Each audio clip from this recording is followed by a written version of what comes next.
Aký je podľa teba rozdiel medzi klasickou a inteligentnou elektrinou?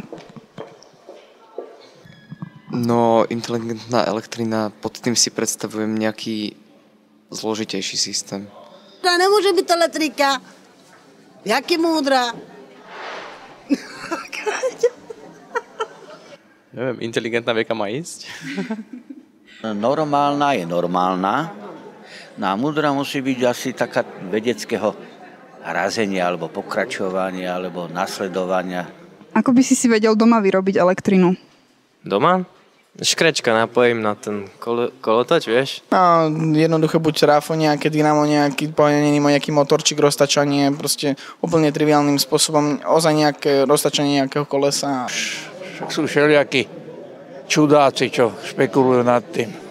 Sa budete diviť, ale na úrade priemyselného vlastníctva mám 2 patenty. A tretí si chystám na výrobu elektrickej energie pomocou vody, nie jadra. Čak, to kúkni na YouTube, popíchaš 4 citróny s káblami a normálne svieti žiarovka na tom. Bez elektriky sa nedá. Dá sa, nedá sa, žiť nedá. Big steps for